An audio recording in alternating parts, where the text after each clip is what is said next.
but embedded in every crisis moment of our life and every challenge that we face, there's deep within it is embedded a divine strategy for a supernatural outcome. Awesome. And I think that's part of the maturing process as we start out with ideas. And so,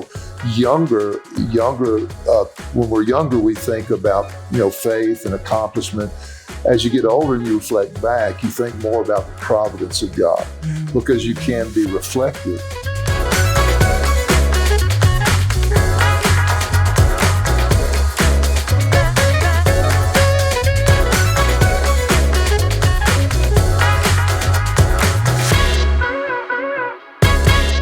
Welcome to the WealthBuilders Podcast. I am so grateful that you chose to join us today, and you are going to be really blessed today. I am joined by David and Melta Briggs. Welcome, David and Melta. Thank you. It's great to be here. Yes, We're so happy to have you. And many of you have seen David on the podcast, but we have his beautiful bride with us today too. Thank you. And I was sharing with you, Melta, that we heard stories about how you guys met. And so I think a lot of people are really going to be happy to see who is this Melta that Dave was talking about. And I would love to give you guys just some time to just share with our Wealth Builders family a little bit about yourselves. We've seen Dave, but Melta, maybe just tell us a little bit about your story and even how you got connected with Billy and Becky, because we know that you have been friends with Billy, I think it was since college. Yeah, almost 50 years, 48 years, I believe. Yeah. So tell us about David and Melta Briggs. Well, they've heard from me. Let Melta tell her side of the story. I'm looking forward to hearing this. Let's see how these stories line up, right? We'll see if he told the truth or not. No, neither one of us were raised in Christian homes. And but all I ever wanted to do was go to church and serve God. And my dad's mother took me to church, to a little Baptist revival when I was 10. And I remember gripping the back of that pew with conviction all over me. And At 10 years old. At 10 years old. And I got saved. And I would go to church with anyone, anywhere. I would walk if there was a church close enough because my parents refused to go to church with me. And so I finished high school when I was 16 and I worked at the water company there in McGee in the office for about a year. And a lady in my church called me and wanted to know if I'd be interested in a job at Southwestern Assemblies of God College. And I just knew I was supposed to go. So it's the end of May and I get there and the job is a student job. Well, I can't be a student because summer session's too far in. But the business administrator let me move into the dorm even though I wasn't a student. Oh, wow. That's favor. Yeah. And let me pay weekly rent. Well, after about a month, I couldn't find a job anywhere. And I knew I was supposed to be there, but I didn't want to be there. I was extremely shy, very introverted. It was hard to make friends. And her daughter, the lady that from my church, which when she told me about the job, she said, come by the house and you can follow my son Tommy to school. And this is 1974, and she gave me $100 cash. That's a lot of money. That's a lot of money back then. So a month has gone by. I still can't get a job. Don't know what really I'm doing there, except I'm supposed to be. And her daughter came and found me and said, excuse me, my mom wanted me to tell you she paid your car payment this month, which just blew me away. I had an old clunker of a car. I'd taken out a small loan for repairs. And so now another month has gone by. I found out my job was still available. My apartment was still available. And I could walk right back into my very comfortable life. And I'm loading my car up. I'm taking my last load out to my car. And who did I run into but David Briggs? Oh, my goodness. And he prayed with me and he said, everything's going to be okay. So I took my stuff back in my room and I left it packed just in case God would let me go home. So her daughter came and found me again and said, Mom wanted me to tell you that she paid off your car loan. Oh, wow. And I said, okay, God, I know I'm supposed to stay here. Mm-hmm. And then just shortly after that, I got a job in the office there at the school. And it was the encouragement that I needed to stick it out. So and beautiful. I found that lady 20 years later, and I got to tell her what that investment did for my life. because it literally turned the whole course of my life. I was a very poor little girl from Arkansas. And now today I've literally been around the world and been able to see and do things that most people only get to read about. And all I've ever wanted to do was serve God. That is so precious at 10 years old. Yeah. And I think a lot of people, because they didn't have parents that would take them to church, maybe, I don't know, or maybe people think there's no way that they could find a pathway to God if they didn't have parents who took them to church. And here you, at a young girl, had that desire. Yeah. That's really beautiful. It really is. And it's just, it wasn't a good childhood. It was very difficult. But it's just like God had me in this plastic protective bubble and just protected me from all the nonsense. And, I should have been a really messed up kid. but God. But God. Yeah. And that divine appointment, David, with you, like what caused you, were you just out walking, or did God put on your heart, like, hey, I think you need to walk here? I was really just out walking, because when I first saw Melta, I told y'all before that she walked into the dorm. There was a multi-dorm, girls on one side, guys on the other. And in the center, they'd play cards and board games. And I was in there playing Rook, I think, card game. And Melta walked in. She's wearing pink plaid pants, pink top, had a blue star sapphire ring on her hand. So, but when I saw, I heard, I call the voice of my conscience, so to put words to what I heard was, David, there's your wife. Well, I said, Satan, I bind you in the name of Jesus, because I wasn't looking for a mate at that time. I'd had a bad experience with relationships. So anyway, and I think she was wondering, who she might have a relationship with, and is it him? Is it him? When she looked at me, she said, "Well, I know it's not him." So, but what it did, it gave us a safe relationship. Yeah. We became friends first. Yeah. Yeah. So, but I was just out walking, and I saw her, and I think that's when I put the Easter basket on your head. I didn't count that part. I just kind of do crazy things at once. So there was this old Easter basket I found on the ground. So I was trying to cheer her up. Well. So I stuck the Easter basket on her head like a hat. And I still married him. Oh my goodness. And you knew, okay, this is what I'm going to be expecting, right? I mean, I was taking my last load to my car. I was going to go back in, get my purse, my keys, and leave. And there you were. And there he was. But the Lord had settled in my heart that after a long series, praying different things, that I knew that we were supposed to be together, and she did too. But we built a friendship first. It's like everything that evolves in life. I think you start with a seed, an idea, like even in business, you start with a seed or an idea. But embedded in every crisis moment of our life and every challenge that we face, there's deep within it is embedded a divine strategy for a supernatural outcome. Awesome. And I think that's part of the maturing process as we start out with ideas. And so, when we're younger, we think about, faith and accomplishment. As you get older and you reflect back, you think more about the providence of God because you can be reflective. So there was a lot that we knew, but we had to grow together to come to a place to where we knew that we were supposed to be together.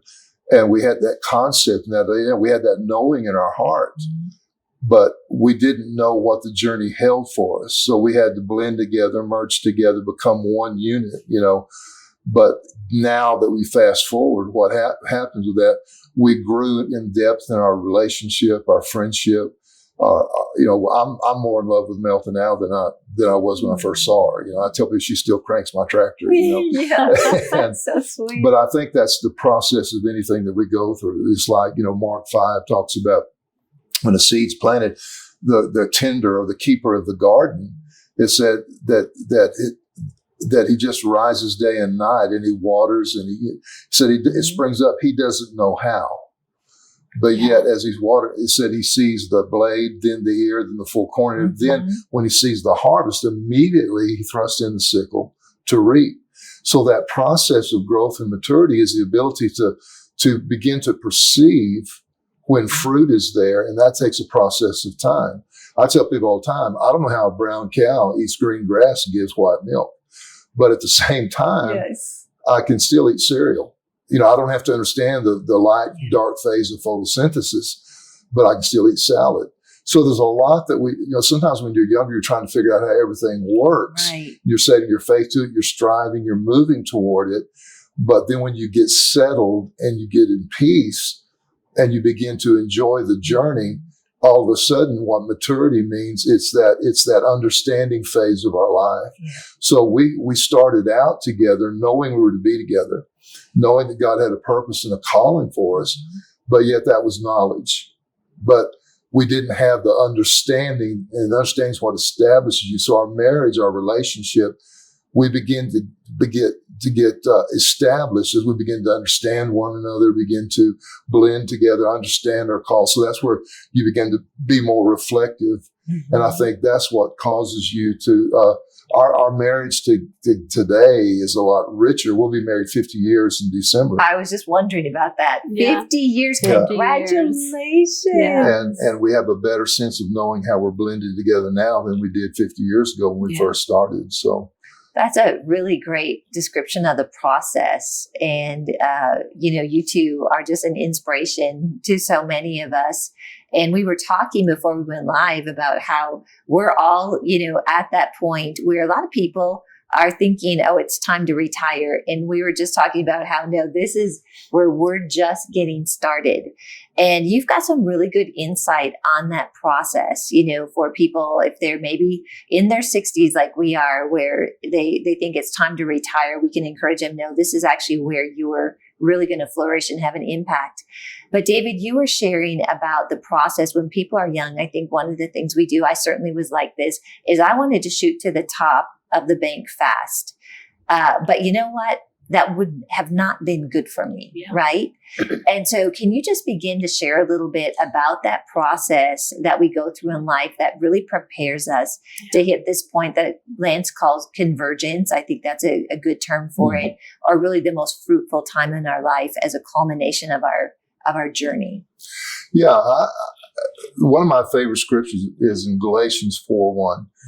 And it says that the heir, as long, and we're heirs of God, joint heirs with Jesus Christ. So all of our calling, everything we're called to do and become, that calling and giftings without repentance. And whether you're doing it alone or with a team or with your marriage or whatever, but since the heir, as long as they're a child, differs nothing from a servant, though they be Lord of all. But they're kept under tutors and governors to the appointed time of the Father. So there's an appointed time when you have we have who we are, sons and daughters of God. Everything's in us, but yet it's in, like the fruit's green. It's not fully developed in purple. So there's seasons in our life. And so the progression of that, we can have accomplishment, we can do things, we can have a measure of success, but the true, most fruitful seasons of our life is as we mature. And so that's why it says tutors and governors. The scripture says that you can have, 10,000 instructors, but not many fathers. And so a mentor or a coach or instructor, they're different. They'll offend your heart to help your head. They're not so much interested in, they're interested, but they're not obligated to father you into something as they are to train or teach you into something. A father's approach is to disciple you and train, but it's different because he's concerned about your heart in your journey, not just your head. So, but you need both of them.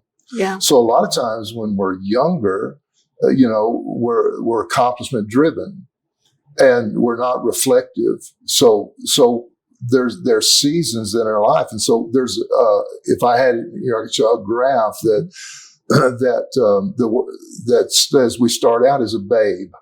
That word babe is the word napios, which means a baby, desire, the sensual murk of the word. So we have a sense of what we're to do and all that, but we're not fully developed. We're not mature, but we have a lot of energy and activity, but activity doesn't always mean productivity. So true. I was active about a lot of things when I was younger and not everything turned out well. Psalm says that, a young lion will go out and hunt. He's got plenty of energy, but he'll bite a porcupine. He'll do whatever.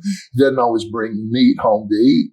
An older lion, doesn't hunt as much, but when he hunts, he comes back with the kill. So we need to have the strength and the energy of the young lion, but the wisdom and knowledge of the older lion. You go from being a napios, a child, and that's what we call the dependent stage. Because when you're a babe, you're dependent on others. Right. So even you have all this potential and all this stuff, you still have to be brought to a place of maturity. You need counseling, coaching, fathering, all those things we talk about. So your fruit isn't as mature as it should be. And then you go from the napios stage to the stage called the teknon or teknion. That's what that is what we call the teen, like a teenager. That's the independent stage. That's when you begin to struggle and pull away to find your own independence. So that's like, when someone's, like a teenager does, I'm not my father, I'm not my mother, or a young minister, we're trying to find our own identity. And so we pull away, we're moving, we're trying to grow and mature. We're not as productive in those seasons because we're trying to grow into who we are, finding our identity. And then you go from that teknon stage to the Bible calls it, the weos, or the fully developed sons and daughters. And that is the interdependent stage. That's when we begin to get settled. We're not struggling to find our own identity. We're more mature. And that we're, beloved, now are we the sons of God, yet it does not appear what we should be like him. That's when you begin to talk about convergence. That's when you come into your fruit is touched. You go from the green to the beauty of the purple, the richness. Okay. Because now it's not just knowledge and head knowledge, but you begin to have enough life experience to where it's the richness of your maturity. And then you go, so you're interdependent. You're settled in who you are, and you're not trying to be everybody else. They always say, you shouldn't try to be, you're born individually unique, so don't die trying to be a copy of someone else. That's so good. And then you go from that interdependent stage to the pater, or the fathering, or the mother, that fully developed, mature stage. And that's where you get interdependent.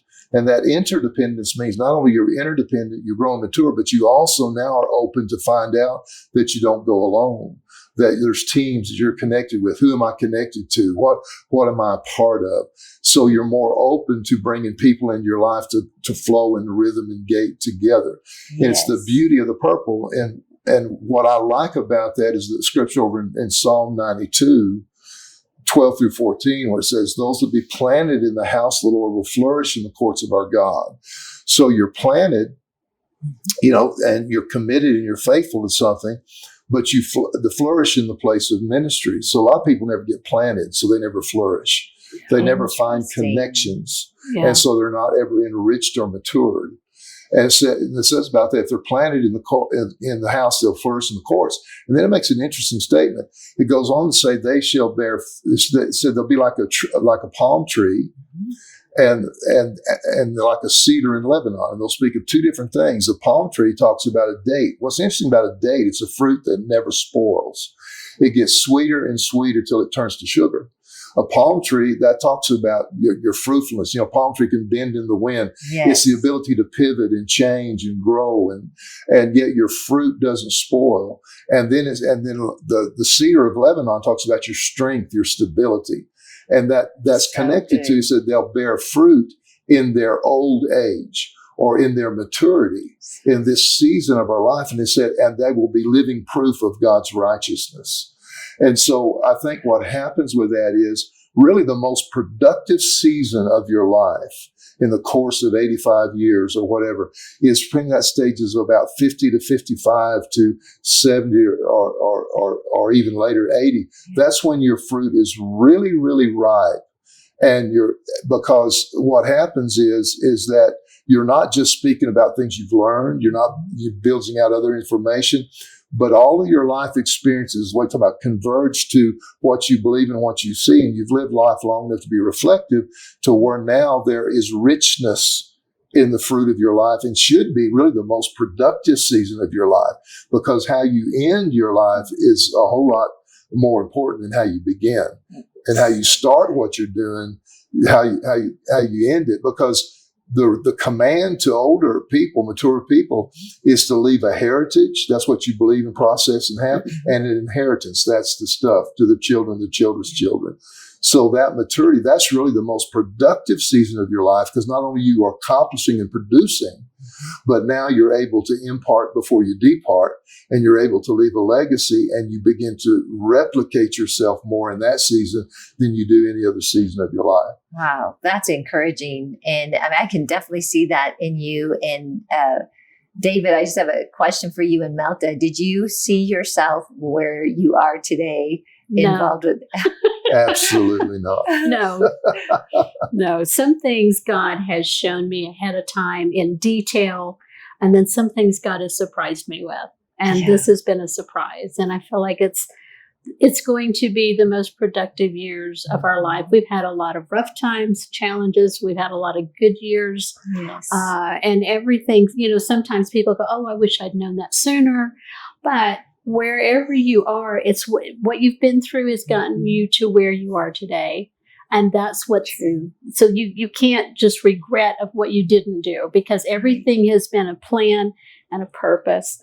And I just feel like these are the best years to come. That's so encouraging. Yeah. And going back to something, David, that you said, and I'd like both your perspectives on this. You said that a lot of people, they don't ever get planted. And in this process, if someone's not planted, they're not going to take root. They're not going to grow. So describe how people get planted so that they know this first step. How does that look like? What's practically the steps to do that? I think that it can be on several different levels. And being planted means surrendering to the environment that God has placed you in. So so the Bible says the boundaries have fallen to me in pleasant places. I discovered that I have a goodly heritage. The other man's grass is always greener. And so, but it all mows the same. And so when you're frustrated with your boundaries in your life and you don't steward the season that you're in, when your purpose becomes your prison, all you want is out. And so that's why people can wind up in tragedy. That's why they can run away from something. They can disconnect before it's time. They can let go of something before it produces, and they have no root in themselves. So they're always moving from thing to thing, but they're never planted long enough in the process to come out with fruit. You said something. You said sometimes people's purpose is their prison. Is that what you said? Yeah. Sometimes when your purpose becomes your prison. Okay. Explain that. That is really... So for example, we'll take marriage, for example. Melta and I both come from broken homes, divorce homes, and, we just didn't have real good models in that. But let's say that Melta and I, in our partnership, or, and this could work if you're partners in business or whatever, is that if we're both laboring together, that's where Luke 5 comes in. We're both laboring together, yet I'm getting all the fruit of that, and she's not sharing in that fruit, the shared reward of our journey. Then what happens? Co-laboring does not produce intimacy. And so what happens is if we feel like we're together, but we're looking at circumstances, or we're not maybe where we should be, we're not being discipled or taught or coached or surrendering to the process of learning and interacting together, then you can say, well, our purpose was to get married, but if it begins to feel like a prison, then you want to escape from it. So you don't want to press, you want relief instead of release. And so what happens is that you have to realize that your boundaries are pleasant. So you have to discover what you have. You got to work on what you have. So whether it's marriage or business or job or whatever, is that if you let the circumstances that surround you and what your challenge is, and then all of a sudden you get frustrated in that purpose, it's easy to say one day, well, it's God's will we do this, and the next day, well, God told me to leave it. Well, sometimes we're leaving because we're trying to escape something instead of steward something for us to have a fruitful outcome. Because pressure, if people that get into pressure situations, pressure always moves a person without purpose to panic. But pressure for a person of purpose, it moves them to God's presence. So when you're trying to escape something, you're not trying to get answers. You're trying to flee from something. So but when you have shared fruit and shared reward, and intimacy is born out of the reward that you share. And the reward system was given by God, and so purpose could be anything God's called you to, but you don't steward it well because you've let the pressures and the challenges distract you, and you begin to look for what someone else has, and it becomes a prison. So sometimes you can feel like God's called me to this, but then when the pressures come, you start pressing your boundaries saying, boy, that looks greener, that looks better. Yes. But you can't run from God because he's everywhere you go, and you can't run from yourself. And when you start running from yourself, sometimes it's not the devil that we have a problem with, it's the person between our two elbows. It's ourselves. Good. That is so good. So I really like how you describe, I've never heard that before, that your purpose can become a prison. But just looking back, even in business, people do, they hit pressure and then they leave. You hit pressure that you're describing and you're going to run back home. Oh, yeah. Right? I mean, my apartment was there. My job was there. I mean, I could just literally walk back into my life just like it was. But God sent that lady. And I didn't really have a relationship with her. And, she maybe had invested maybe $200 to $300.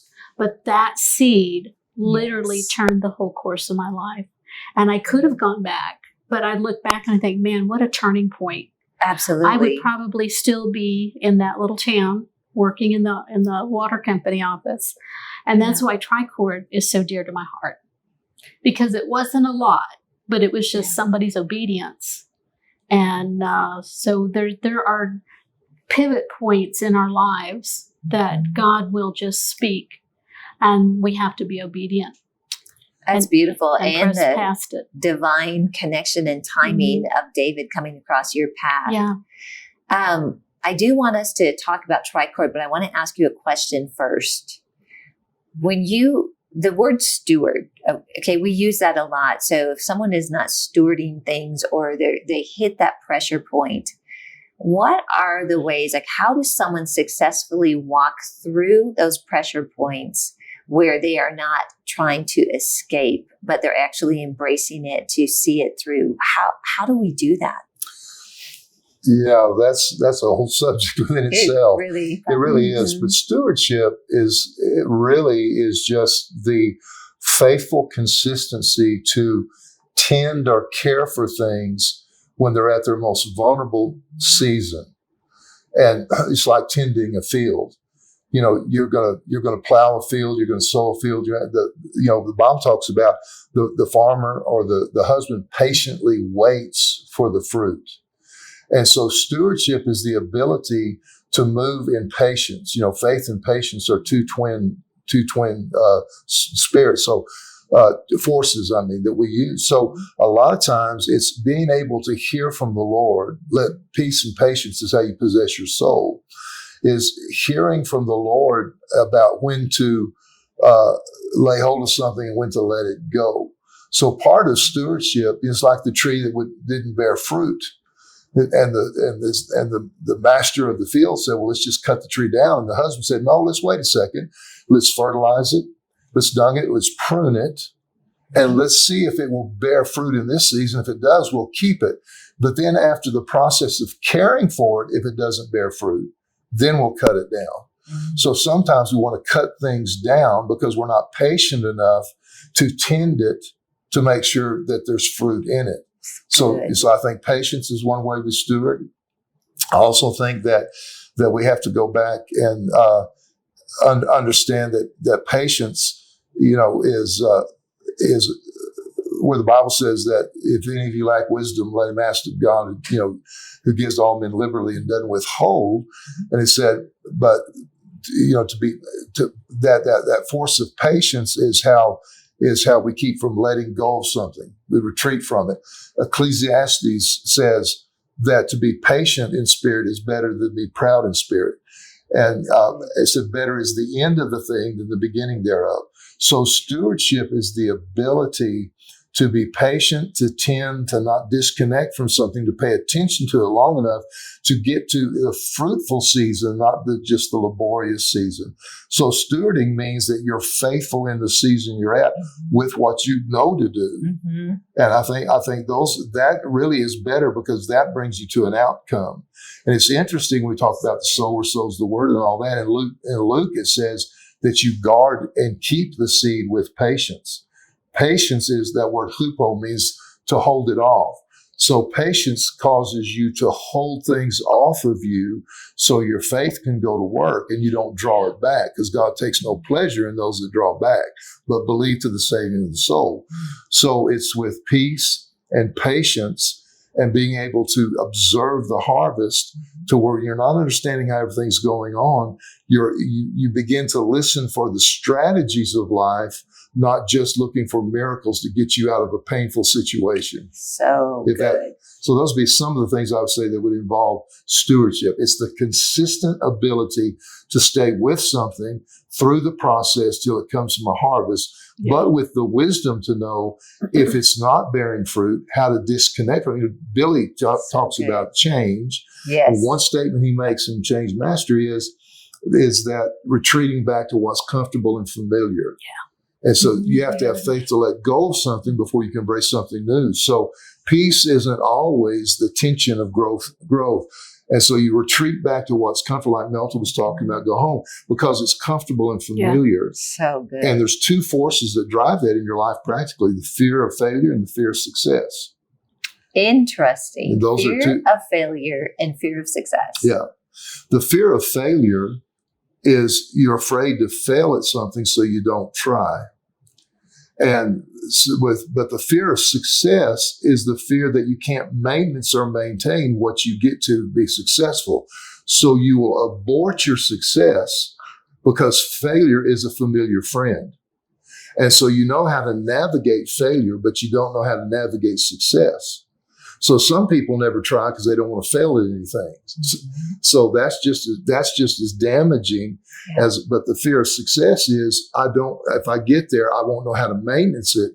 So I will abort it, whether it's a relationship, a job, or work, so they're afraid to get into the game. Yes. Because they're afraid if I get there, I won't know how to maintenance it. So they will purposely abort their journey and not steward it, because they know how to navigate failure. There's familiar emotions. It's, and those things. So it's easier to navigate that even if they don't want it, because they know how to survive there, but they don't know how to flourish somewhere else. That is so profound. And we're actually out of time. I can't believe this. I didn't put the time. We'll definitely continue this into another podcast. But I do just have one question on this topic before we sign off here. Do people, are they aware that they have a fear of success, or do sometimes they abort things without being aware and understanding what they're doing? I think it's a combination of both, because we have three behaviors in life.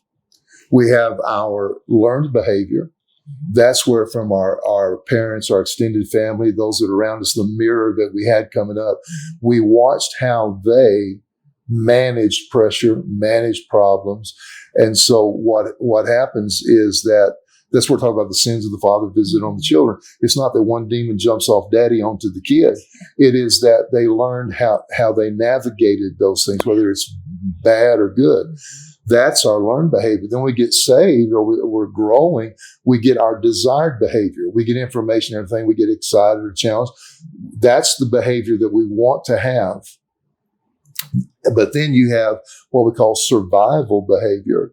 And that's what you retreat to under pressure. Yeah. And so you might not be aware of it. You have to learn it, or you might be aware of it, but it's a safe, comfortable place. And it's a cave. It's where you cloister. Yeah. And in that survival behavior, you won't let anybody in the cave with you. That's where you're comfortable. So you retreat there to have some kind of self-medicated peace. Security. So whether it's emotional, whether it's drugs, whether it's overeating or whatever, whatever environment you create, whether it's cloistering off and being a hermit, we're not supposed to get isolated. We're supposed to get insulated. But sometimes we get isolated in life and we draw away from connections. Mm-hmm. And so it's those behaviors that cause that. And so I think we can not be aware of it, but then as we grow and we get mentored, tutored, get in the Bible, God can reveal. So I tell people, pray about if I am behaving a certain way every time I get an opportunity or a challenge, go to the Lord and pray and say, God, show me where my fear, because, anger is fear-based. What am I getting angry about? Yes. Why am I being reactionary instead of responsive? Go and pray. So God, show me what fears are driving me to disconnect from things. And why am I fearful to either try, or why am I fear? What is it that's driving me? And I believe the Lord shows you those things. Or go to a coach or a teacher or pastor or whatever and get some insightfulness about that and get some knowledge about that, and then apply that knowledge so you can break those barriers off your life. That is so good. And I'm so glad, David, that you brought us to the solution. And I think everybody goes through these things. Yeah, this is everybody does. We do. And to actually provide a pathway out. And sometimes what I found is that I might have something brewing underneath, and then all at once it comes out, and it's like, where did that come from? Yeah.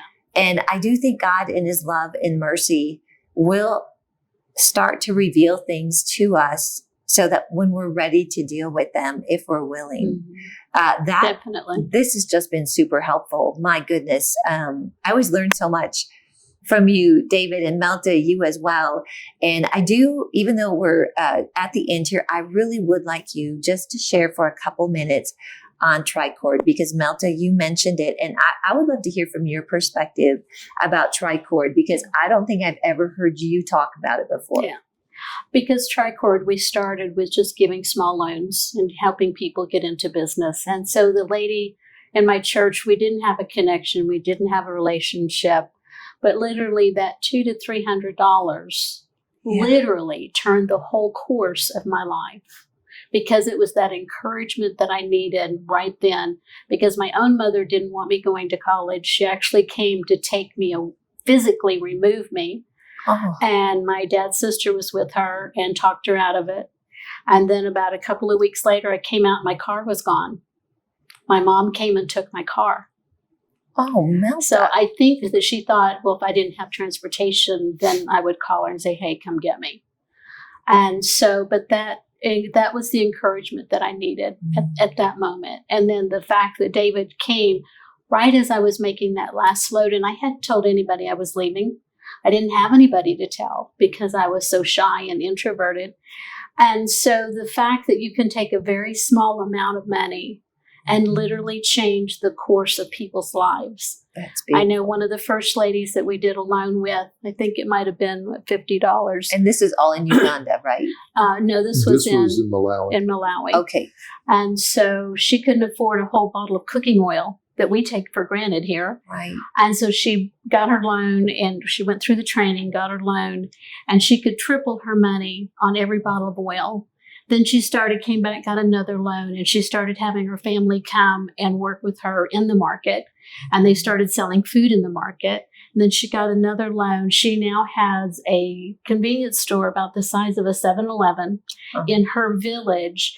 And now she is employing people from her village, and the influence that she has from a $50 loan. Oh, that is really because wonderful. She was consistent. She kept pressing when things got hard.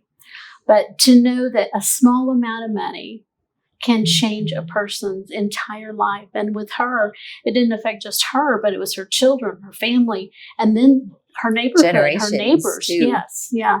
So that's why it's so dear to my heart, because I didn't have anybody. I never knew. I mean, my mom didn't finish high school. I think my dad went to 3rd grade.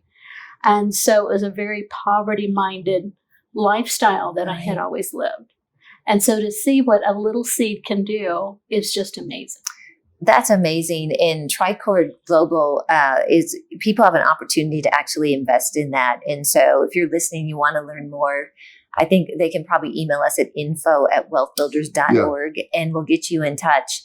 But what you also described, WealthBuilders is a nonprofit, and these podcasts really happen because of our partners. And that seed is the Wealth Builders part is we are planting seed in the area of wealth building God's way, just like this podcast as well. And so there's so much that is happening within Wealth Builders with Billy and Becky that is sowing into people to give them this opportunity. And I don't know, because I know we're close out of time, but here is what I appreciate about Wealth Builders more than just the different departments and the different, the menu of things that you can get. The fundamental foundation of Wealth Builders comes out of the vision that Bill and Becky steward, because they are actually the caretakers of that vision ministry. Yes. And God's brought us all together, but they believe so strongly in a growth environment. Yes. And that's the foundation. And so we talk about fear, getting in the game, all the things we're talking about change. Yes. The reason that I appreciate Wealth Builders so much is because it is the coaching. It is the coaching program isn't just a way to get smarter.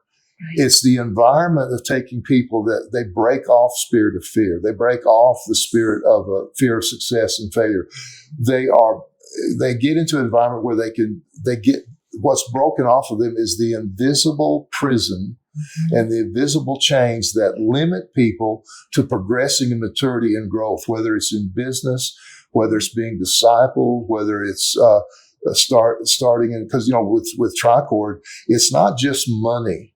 Right. Because it's not the dead aid that we give people and handing out money, right. But the real issue is teaching people how money works and teaching people how business works. It's the educational process that encourages them not to just get money, but how to make money work for them, changing their mindset to where they're growing something that changes their life, changes their thinking to where their business scales or stays small. They're coming into convergence in the kingdom and being empowered to be able to have the resource that they need spiritually, mentally, financially, to begin to fulfill the call and purpose of God in their life, because they're in a growth environment, and the prison, the invisible handcuffs.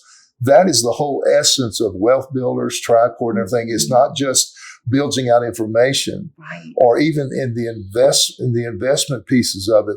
You're investing in changing the dynamic of someone or some family's life, empowering them to make a change in their village or their community or their city on a small scale or a large scale, because now you're enabling people to be empowered to make a true difference in life, not only for themselves, but for those around them, where they're becoming really, I believe that born again Christian people make the best civically responsible leaders in any community, and they're not a thermostat, they're a thermometer, and they set the environment and change whole communities. And that's what I believe Wealth Builders is about. Yes. Whether it's meetings, whether it's coaching, whether it's Wealth Builders University, it's that heart that says, we don't want you to be the same. We want you, when you encounter Wealth Builders, you encounter Bill and Becky or the coaches, yourself or whoever, that when you will leave there different than the way you came, because you're empowered to see your life truly change to become what you should become, and breaking off all the limitations that you've placed on yourself. Wow, that is so awesome. David and Melta, thank you so much. There's so much gold that has come out of you in this podcast. And I just really appreciate you both for being here and for sharing and just imparting to people as you do. As you can tell, anytime we're around this couple, we are always learning. And this is the Wealth Builders family. This is what we're all about. So I just want to thank you both. And I want to thank all of you, our Wealth Builders family, for being a part of this and tuning in today. God bless you and make it a great rest of the day.